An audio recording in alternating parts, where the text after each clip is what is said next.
Olá, tudo bem? Chegamos a mais uma aula e neste módulo a gente vai discutir a relação entre o cuidador, mediador, profissional de apoio e os professores, a gestão da escola, todas as pessoas que estão ali ao redor, né, da escola, mais especificamente os professores. Aqui é o ponto-chave dos professores. Mas também vamos conversar sobre essa relação com os pais. Até que ponto essa relação deve acontecer? Até que ponto o cuidador deve falar tudo ao pai ou não, à mãe, né? Como é que tem que ser essa relação? Vamos lá? Aqui, gente, é mais um bate-papo, tá? Vou até tirar esse slide, porque a minha intenção com vocês é conversar com vocês aqui, ó, pertinho, né? Vamos conversar aqui pertinho. Bem, vocês sabem que eu dou aula em muitas turmas, né? Principalmente nas de pós-graduações do Sinapses. E uma coisa que eu sempre encontro são alunos reclamando de ambas as partes, né? Eu tenho turmas onde nós temos cuidadores, mas nós também temos professores. E é comum eu encontrar nessas turmas um debate, uma discussão, principalmente quando a aula é de educação especial. E a gente tem aqui um ringue aqui de luta, na verdade, né? Porque a gente tem os professores que reclamam do trabalho dos cuidadores, os cuidadores que reclamam do trabalho dos professores. Por outro lado, a gente também tem algumas situações bem conturbadas entre a relação desse cuidador e dos pais. Primeiro, vamos conversar sobre essa relação com os professores, tá bom? A gente lembra que lá atrás eu já venho falando dessa relação, não é verdade? No módulo anterior eu falei sobre essa relação. Quando eu falei sobre o cuidado, quando eu falei sobre o que o cuidador os cuidados que ele vai ter com esse indivíduo, também atinge, né, o trabalho com os professores. Quando eu falei sobre, por exemplo, principalmente na aula que eu falei sobre as atividades, sobre ajudar o professor com as atividades, como é que esse cuidador, né, ele vai se comportar ali diante disso, eu já falei sobre isso. E falei, e acho que fechei a aula, principalmente falando dessa parceria. Precisa ser uma parceria. Mas aqui eu vou mais a fundo, sabe? Aqui vamos cavar mais um pouquinho sobre essa relação. A nossa intenção aqui, gente, eu sempre falo nesse curso, que é abrir um parênteses para a discussão, que é sempre fazer você, aluno, refletir sobre aquilo que eu estou falando, tá bom?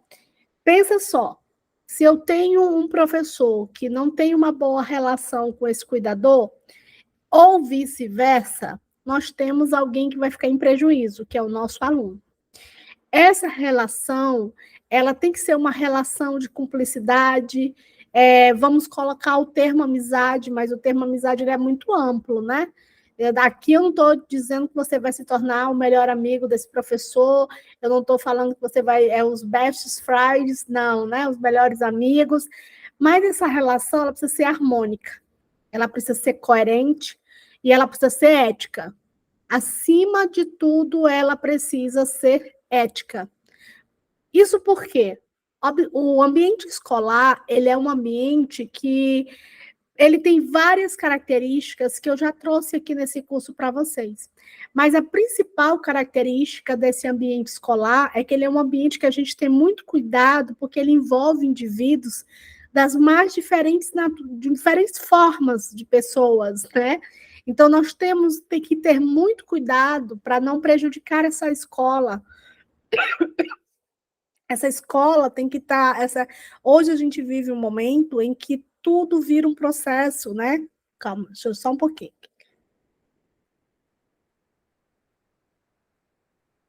E a gente tem que ter cuidado em como a gente se comporta. Então, imaginem se eu tenho uma escola onde o professor e o cuidador estão em pé de guerra, ou a família e esse cuidador estão em pé de guerra, né? Então, você que vai trabalhar como cuidador, mediador, escolha aí o nome que se chama na sua cidade, é preciso que você entenda que o ambiente escolar é um ambiente de comunidade. Já falei sobre isso, mas vou repetir.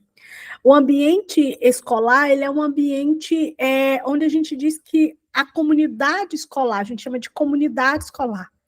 Então, esse profissional, ele tem que saber se vestir, ele tem que saber o que a gente chama de saber se portar, né? É o ambiente escolar. Então, tem que ter cuidado com as palavras que eu utilizo, tem que ter cuidado com aquilo que eu faço, aquilo que eu me visto. A escola é um ambiente que os indivíduos, sejam de qualquer idade, eles olham para todo mundo que está à sua volta como espelho. Então, na sala de aula, o professor é o maior espelho, mas o cuidador também vai ser um espelho para esse aluno. E não só para o aluno seu com deficiência, para todos os demais alunos, né? Para todos esses alunos, você é um grande espelho. Então, observe que a tua postura, a forma como tu fala, a forma como tu se veste, a forma como você vai se relacionar, profundamente em como o teu aprendente te vê, né? E como as outras crianças e alunos, eles vão se comportar com você. Nunca esqueça que você não vai lidar só com o seu aluno com deficiência, tá? Você não vai isolar ele numa bolha, não vai pegar um quadrado de vidro e colocar esse indivíduo. Quando você adentra a escola, você vai conviver com todas as pessoas que pertencem àquela escola, desde o porteiro, do diretor, do professor, a cantineira, a bibliotecária, a professora de AE, todo mundo que convive naquela comunidade, você passa a pertencer àquela comunidade. Então, essa relação e esse relacionamento são muito importantes. Inclusive, eles são parte do progresso desse aluno, ele vem das relações que esse aluno tem dentro da sala de aula. As relações que esse aluno tem dentro da sala de aula, ele precisa ser estimulado a se comunicar, a interagir, a se relacionar com a professora e com as demais. É importante dizer que a cuidadora, o cuidador, né, ele não é para aquela pessoa com deficiência, é preciso entender muito bem que ele não é a pessoa mais importante para aquele aluno. É preciso que ele entenda que ele é um mediador, né? Ele é um cuidador. É preciso que o aluno entenda quem é o professor. Então, ali a gente tem uma hierarquia, tá? Não estou dizendo que você não é importante. Sim, você é importante. Mas tem uma hierarquia. E naquela hierarquia exige o professor. Então, o cuidador também precisa ver o professor dentro dessa hierarquia, tá? Dentro dessa hierarquia de autoridade, sem tirar essa autoridade de quem é o professor. A gente tem muitas reclamações de professores que dizem que os cuidadores não querem uma orientação, não aceitam muitas vezes uma crítica, ou que tenha desse relacionamento, quanto mais crítica eu tenho, quanto mais problemas eu tenho, quanto mais eu estou nesse processo de discussão com o professor e o cuidador, ou nessa briga de força de quem vence, quem tem mais força, perde o aluno, perde o processo educacional, né? Mas principalmente o aluno. Então, hierarquia é muito importante entender. Assim como o professor precisa entender que o coordenador e o diretor estão num processo de hierarquia e que ele precisa obedecer comando dessas duas pessoas, gostando ou não, mas ele não se governa sozinho, né? O professor não se governa sozinho dentro da escola. Existe uma hierarquia. Assim como a coordenação e a gestão têm uma hierarquia e estão abaixo da secretaria, da supervisão, né? E etc.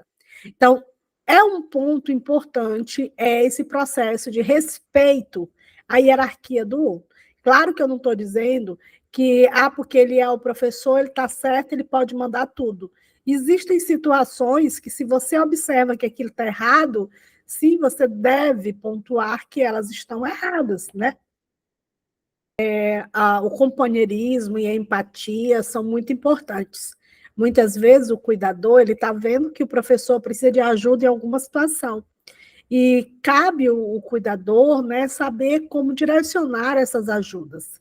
Eu sei que muitas vezes é difícil entender a dinâmica ali daquela sala, porque a gente tem muita coisa acontecendo dentro da sala, às vezes ao mesmo tempo. E o cuidador ele precisa estar atento ao indivíduo que ele atende, né? Ao indivíduo que ele foi designado. Mas dentro de uma sala de educação infantil, minha gente, acontece coisas e que você tem que estar naquela dinâmica e que em alguns momentos vai precisar você ajudar aquela professora, tá? Então, às vezes você vê um cuidador que diz assim: não vou ajudar, não vou fazer isso, não vou fazer aquilo. É aquilo que eu falei. Você tem a sua demanda, você tem ali a sua obrigação, mas existem muitas coisas no dia a dia que acontecem que não está escrito nos livros, não está escrito nas normas. Existe sim. O professor é uma das profissões que mais sai fora do estabelecido. Há tantas coisas que não está estabelecido quando a gente estuda a licenciatura, a pedagogia, não está lá dito muitas coisas que a gente tem que limpar fralda, não está dito lá que a gente às vezes tem que limpar a criança com vômito, mas só que não são coisas que são rotina, não acontecem todo dia, mas sim podem acontecer, né? Se eu lido com a educação infantil, eu posso lidar com crianças sujas, eu posso lidar com elas com vômito, eu posso lidar com elas com urina, com fezes. É esperado na educação infantil e é esperado até em algumas séries do ensino fundamental. Então, é esperado que eu lide com choro, é esperado que eu lide com drama, é esperado que eu lide com grito. Então, se eu trabalho nas séries Educação Infantil, Ensino Fundamental, primeiro ciclo, a gente espera muito desses indivíduos comportamentos bem infantilizados, né? Comportamentos que essa dupla, ou às vezes até trio, né, dentro da sala, tem escolas que tem até mais de 3 pessoas dentro da sala de aula, essa equipe que está dentro da sala de aula precisa ser muito bem coordenada. Processo de construção desses indivíduos, sejam professores, sejam cuidadores, que estejam ali compromissados para entender que o motivo da existência daqueles cargos é porque é impossível ter esses professores com todas essas funções, e que esse professor ele precisa de ajuda, esse professor ele precisa de apoio, e que esse apoio ele precisa vir desses cuidadores, e eles, por sua vez, precisam ter um relacionamento de companheirismo com esses professores. Então, briguinhas, intrigas, eu sou nordestina, então vou falar uma palavra muito nordestino, né, que é o fuxico, né, essa coisa do leve e traz, do estar na outra sala conversando, do levar o que acontece para a sua sala lá para outra sala, para outra pessoa, às vezes até para fora da escola. Lembre-se do que eu falei, um dos pontos é ética. Então, o que acontece dentro da sala de aula fica dentro da sala de aula, tá? É muito importante que entenda isso. Não, profissionais que ficam contando o que acontece dentro da sala de aula, ficam levando para fora, é algo insustentável, é algo que, infelizmente, é feio, só entre os professores e os cuidadores. A gente ainda tem o convívio com as famílias. Muitas escolas, principalmente nas escolas particulares, né, você tem uma cobrança maior dessas famílias, você tem uma convivência, mas essas famílias passam a cobrar mais resultados. No sistema público, a gente tem ambas as partes, a gente tem sim pais que cobram, que acompanham, mas no sistema particular, muitas vezes, quem paga é esse pai. Entenda pai e mãe, na mesma fala, tá? Então, o que a gente encontra muitas vezes é que essas famílias, até por elas estarem pagando, elas passam por um processo de cobrança a mais. Então, é preciso ter calma, paciência dentro desse processo, dessa convivência, né? Os pais passam por muitas coisas, desde a aceitação que o filho tem deficiência, até a revolução, né? Que é aquela fase em que eles vão lutar e eles viram militante. Mas essa fase em que o pai, principalmente na educação infantil e no ensino fundamental, onde a gente vê mais esse cuidado, até o 5º ano, a gente vê esse cuidado mais acirrado, né?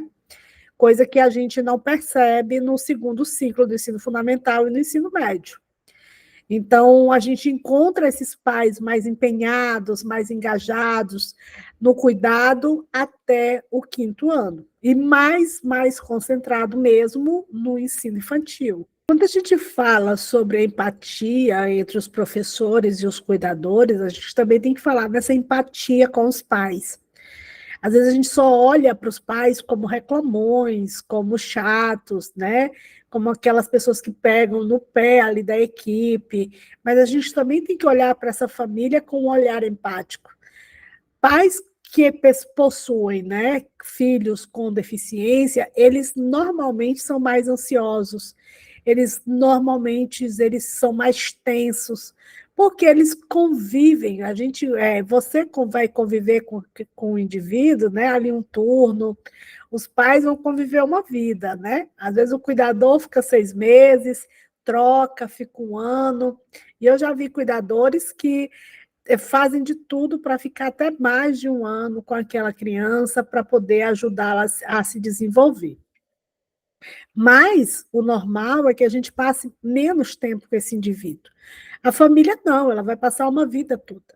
Então, a gente também tem que saber se colocar no lugar dessa família, o quão é difícil para ela lidar com muitas situações, desde a situação do preconceito das pessoas, desde mesmo dos seus conflitos internos, que é a dúvida de saber o que vai acontecer com aquele filho, o que vai acontecer quais são as mudanças, quais são as perspectivas, né?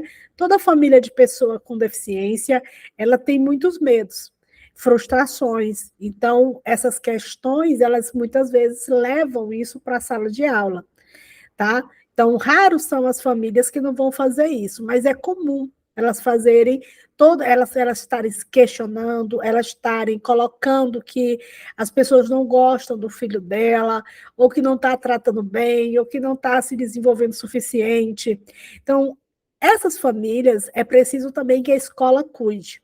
Claro que a gente também não pode deixar os abusos, né? Que aquela família que está sempre reclamando, tudo que a escola faz não tá bom, não tá bom. Então a gente tem que ter cuidado, tem que ter cuidado e tem que pontuar, né? Qual é o trabalho da escola, qual é o objetivo. Por isso que é muito importante, por exemplo, às vezes eu tô com uma criança, eu tô com um indivíduo com deficiência intelectual e ele está no 5º ano, o pai e não sabe ler, e o pai quer porque quer que ele leia. Então, é preciso mostrar para essa família que o processo não acontece assim, né? Então, há muitos casos disso, do indivíduo estar numa série e os pais querem porque quer que acompanhe aquela série, sendo que aquele indivíduo não tem condição cognitiva de acompanhar. Então, é preciso que essa escola também faça esse trabalho de mostrar, de chamar essas famílias, muitas dessas famílias dizem que a escola não se importa, os professores não se importam, mas que, na verdade, é muito mais do que isso. É porque a gente tem, sim, o que nós chamamos de a cognição. Então, se aquele indivíduo ele não tem cognição o suficiente no sentido de desenvolver as habilidades para a leitura, ele não vai conseguir ler, independente do esforço do professor, esforço do cuidador. Importante o tema que nós vamos discutir na próxima aula, que é o relatório, que é o RAC, né? Ou a RAC. Por quê? Porque essa família ela precisa entender o que está acontecendo também dentro da escola. O nosso sistema avaliativo ele é um sistema qualitativo. Então, se o indivíduo ele tira notas baixas, ele frustra a família porque a família acredita que ele não está evoluindo, porque a família só vai olhar para aquela nota vermelha, não aprovativa. Ela não vai levar em conta todo o esforço que aquele indivíduo fez na sala de aula. Daí é muito importante que a escola trabalhe essa consciência dentro da família, para a família, do trabalho avaliativo qualitativo. tá? Os indivíduos que não leem, a escola pode fazer um portfólio, né? Montar normalmente usados na educação infantil, né? Eu estou chamando de portfólio literalmente, né? Muitas vezes é aquela pasta que você compra e aí vai colocando as atividades, vai montando, pode encadernar essas atividades, pode comprar um caderno de desenho e ir anexando essas atividades. Para quê? A intenção é criar algo objetivo, palpável, que essa família veja, né? Pode ser fotos, pode ser vídeos, onde também essa família possa ver a evolução desse indivíduo. Como, por exemplo, fazer reuniões com esses pais para avaliar o avanço que esse indivíduo teve. Lá, quando se fala do PDI, e aí o PDI é uma proposta de desenvolvimento, o PDI não é uma proposta de fazer prova quantitativa, não, é uma proposta de desenvolvimento. Então, nada mais justo do que eu estar mostrando para essa família o desenvolvimento. Gente, a LDB, ela deixa abertura para que isso aconteça.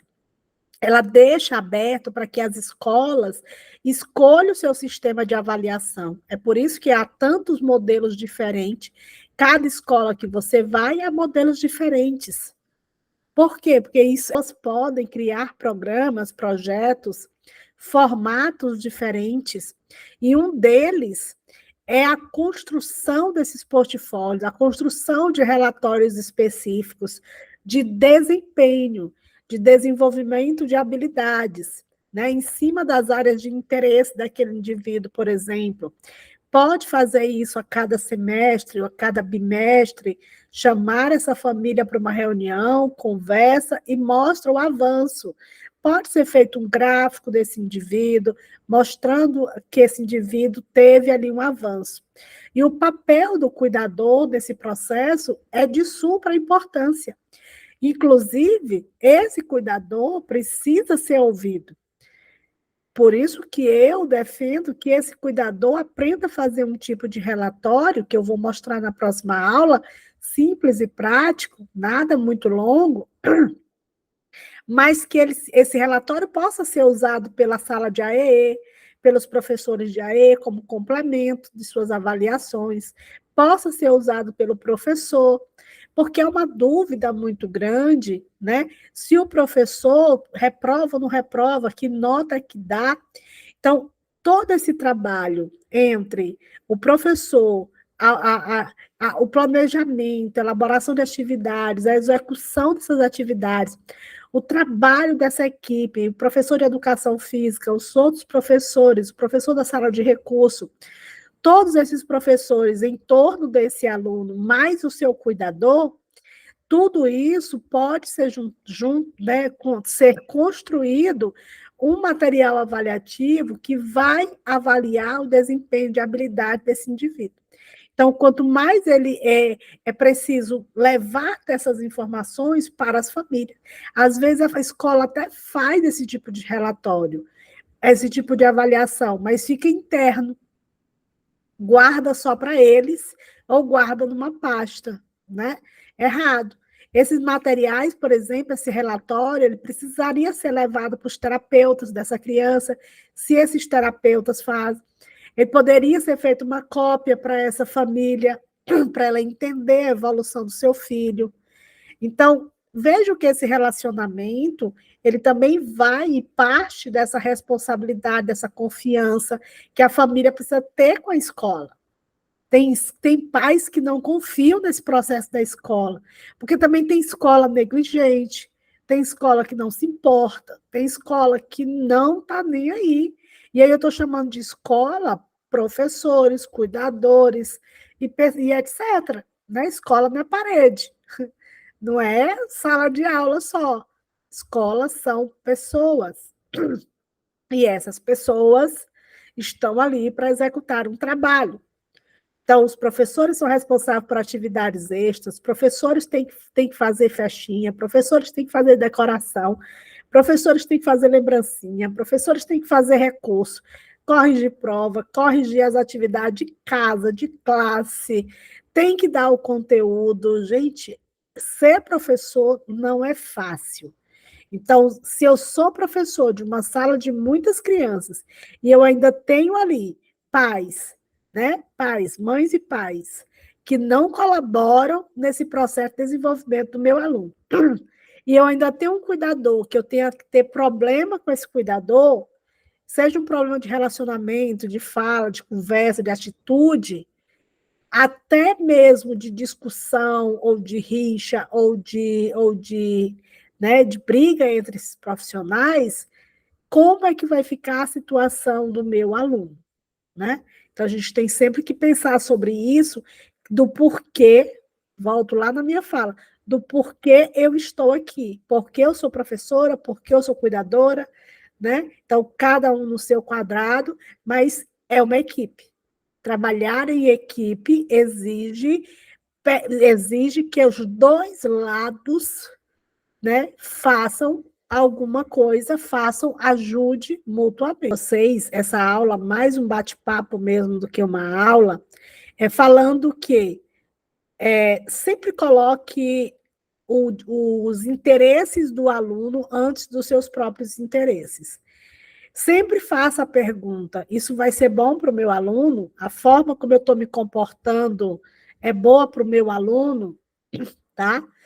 Pense que esse relacionamento ele implica no desenvolvimento do seu aluno. E o seu motivo, o seu porquê de estar trabalhando ali não é você, não é o seu salário, não é quanto você vai receber no mês. O motivo é o aluno com deficiência. O cargo existe para que este aluno com deficiência tenha possibilidades de aprendizagem. O seu cargo existe, você está sendo paga para quê? Para desenvolver aquele aluno com deficiência, para cuidar dele, do desenvolvimento dele. Então, gente, é preciso que eu também me coloque num posicionamento de entender isso. Porque se eu vou trabalhar na sala de aula e eu vou implicar, eu vou brigar, eu vou discutir com essa professora, eu não vou ajudar ela se ela precisa mais alguma coisa, eu não vou ser empática com ela, eu não vou ser nem simpática com ela, né? Que empática é muito, né? Você nem simpática. Imagine, né? Então, essa relação vai ficar difícil, esse aluno vai ficar comprometido, o desempenho dele vai ficar abaixo do esperado. É preciso que a gente tenha humildade também. As pessoas, às vezes, são muito prepotentes, né? Ah, porque eu sou fulano de tal. Ah, porque eu quero assim. Ah, porque eu sei que está certo assim.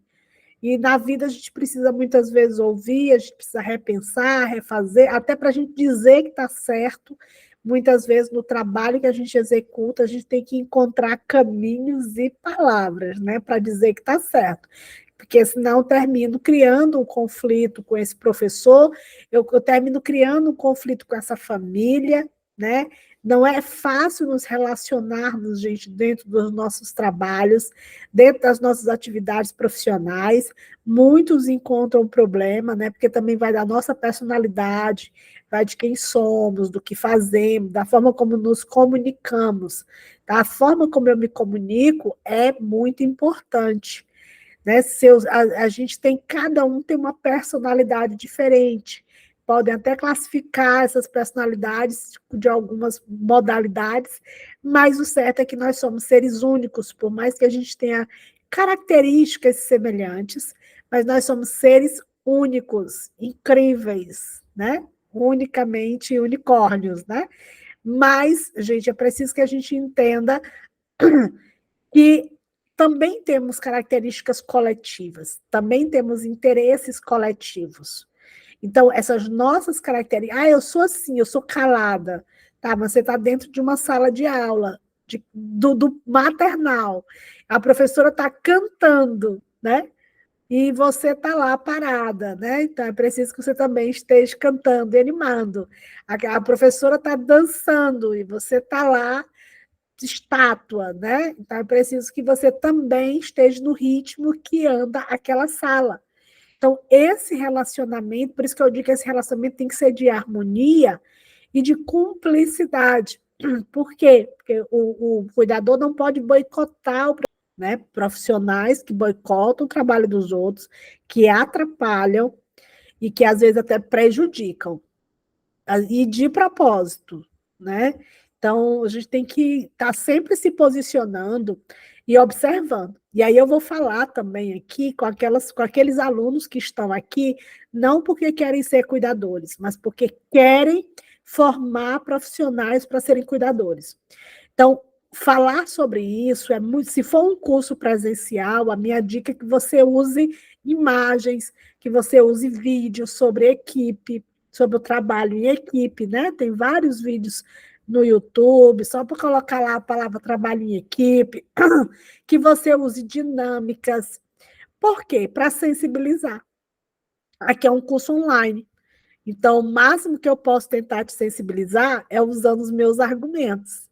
Mas no momento presencial, uma formação, por exemplo, presencial, a gente pode usar música, a gente pode usar dança, a gente pode usar brinquedos, bola, argolas, vários tipos de materiais e argumentos, mas quando eu faço isso presencialmente, quando eu faço isso olho no olho, quando eu faço isso com toque, com sensibilidade, eu tenho mais chance de ter sucesso, né? Aqui você pode me ouvir e entrar por um ouvido e sair pelo outro, né? Ai, besteira isso aí, né? Eu espero que não. Mas quando eu estou fazendo uma formação presencial, eu posso utilizar esses recursos como todos os sentidos, né? Todos os sentidos. Eu posso usar atividades que eu possa fazer, professores e cuidadores se sensibilizarem.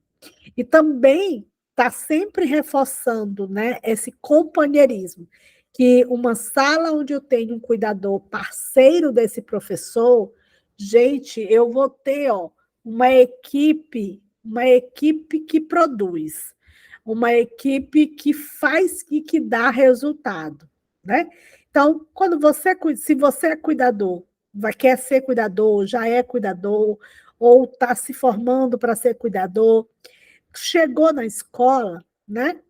Observa quem são as pessoas da escola, né? Às vezes a gente vai com muita sede, né? E aí termina estragando um pouco esses relacionamentos, julgando as pessoas. Nós somos seres humanos, né? Nós estamos o tempo todo olhando e julgando tudo à nossa volta. Mas é preciso que esse ambiente da escola seja um ambiente que você goste, um ambiente que te faça bem, um ambiente que você interaja com os outros professores, e, em especial, os professor, ou o professor, professora, ou no plural, né? Os professores do seu aprendente. Essa relação precisa ser uma boa relação. Quando essa relação não é uma boa relação, você tem prejuízo. Infelizmente, a gente perde, né? O aluno perde. Com a família, eu digo a mesma coisa. Quando a gente tem um professor ou um cuidador que não se dá bem com a família, é um prejuízo. Tem família que tira o indivíduo da escola por problemas de relacionamento. A forma como você fala, o que você disse àquelas pessoas, né? Qual foi a informação que você queria passar e disse de outro jeito. Então, vejam, né, que a gente tem N fatores para estar falando sobre esses relacionamentos, mas que todos esses fatores, de certa forma, congruem ou se convergem na mesma questão, certo? No respeito, no companheirismo, na empatia, no compromisso. Quando eu tenho todos esses elementos, eu tenho muitas chances de dar tudo certo, né? Equipe engajada, se esse professor e esse cuidador, eles conversam, eles trocam figurinha, eles se combinam, o que cada um vai fazer, o que ele precisa de ajuda. Quando eu tenho essa narrativa, quando eu construo essa perspectiva, eu tenho mais chance desse aluno com deficiência ganhar com tudo isso. lembrem sempre, ele é o nosso porquê, tá? Ele é o nosso porquê. Aquela história de eu estou indo para ganhar o meu salário, cuidado com essa fala, né? Não é o seu objetivo. E se você está falando isso, tem algo errado lá na sua atuação, né? Então, a gente não tem que pensar, claro, valores monetários, dinheiro é importante para a nossa existência, mas quando a gente trabalha com algo, a gente precisa compreender que vai além do nosso dinheiro. Compromisso, né? Respeito, não tem dinheiro que pague e compre, né? Não tem dinheiro que compre. Respeito, dignidade, né? Empatia, parceria, tá? Então, aqui eu já comecei a aula falando que seria muito mais um bate-papo, um puxão de orelha, né? Fica aí, né? Fica no ar, né? Se for um puxão de orelha para você, mas, de novo, eu falo com aqueles que vão formar profissionais, tá?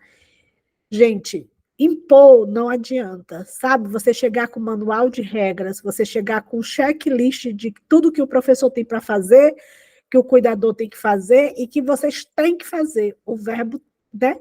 Tem que fazer. Então, o que a gente vai ter muitas vezes? Rebeldia, né? A gente vai ter conflito, porque o ser humano ele é muito assim. Quando você impõe para ele que ele tem que fazer, ele se rebelia logo, né? Então, conquiste. A palavra certa é conquiste. Se você é o coordenador pedagógico, se você é o formador, se você é o psicopedagogo dessa escola, então conquiste essas pessoas para o seu time, né? Tanto esse professor como esse cuidador, né? Conquiste esses dois personagens para que esses dois personagens trabalhem em harmonia para que essa escola tenha os melhores resultados, né? Para que essa escola possa, né, mostrar para essas famílias o resultado. E temos certeza que quando nós temos todos os elementos trabalhados aqui, não é tão difícil não, gente, né? Não é tão difícil não. Exige muitas vezes querer, né? Vontade, que às vezes falta um pouquinho, né? Vontade, gente, né? Determinação. Eu sei como professora, eu falo como professora que já fui da educação infantil, do ensino fundamental. Eu sei que o dia a dia não é fácil, eu sei que tem muita coisa para fazer da educação infantil, e é por isso que essa parceria é muito importante entre os profissionais. Também reforço, né? Quando eu conquisto, seja numa formação, eu consigo sensibilizar aqueles professores, eu consigo trazer eles para o meu time, né? Eu consigo fazê-los pensar, eu consigo fazê-los raciocinar, eu consigo fazê-los ver a situação de uma forma mais inclusiva, pronto, né? É para correr para o abraço. Então, eu preciso fazer isso. E como é que eu faço isso? Nas formações, nos encontros pedagógicos, né? Mas eu também posso direcionar mensagens para homenagens, né, a esses profissionais. Então, eu posso também trabalhar outras questões que aliadas, né, à nossa ali, convivência e o que a gente fala no privado, né, no PV. Então, tudo isso vai se aliando para que mais e mais pessoas se identifiquem e queiram, né, estar trabalhando. Bom, existe até aí uma pesquisa que a gente vai ter crise, né, de quantidade de professores, vai faltar professores no mercado, né, que a situação está difícil. Né, mas isso é histórico, né? A valorização da educação. Então, cabe nós, profissionais envolvidos na área, a fazer a diferença, a ser o melhor cuidadora, cuidador que aquele indivíduo precisa ter, né? E se eu sou o professor, eu vou dar o meu melhor para que aqueles indivíduos possam se desenvolver. E os dois juntos, a professora, o cuidador, juntos podem levar para essas famílias mais informação, né? Trazer essas famílias para o seu time. Gente, hoje, nessa aula, era esse tema que eu queria retomar, porque eu já fui trabalhando essas falas nesse curso todo, mas eu queria deixar aqui, né, o meu desejo, né, de não ouvir o que eu escuto nas aulas que deixa a gente triste, né? Eu quero ouvir mais o contrário, quero ouvir que são pessoas que estão trabalhando com parcerias e que são parcerias que estão dando certo, né? Isso depende muito de você que está fazendo esse curso, aprendendo, você que vai levar esse curso mais adiante, vai formar outros profissionais, e você que é professor, que já atua, já tem criança com deficiência, faça essas reflexões também. Como é que está o seu comportamento? Como é que tá a sua aparência? Como é que você está lidando, né, com todas as situações ao seu redor e ainda, né, está ali sendo professora, trabalhando com aqueles indivíduos, tendo que ter todas as suas ocupações, tá bom? Então, deixo aí com vocês essas reflexões. Até a próxima.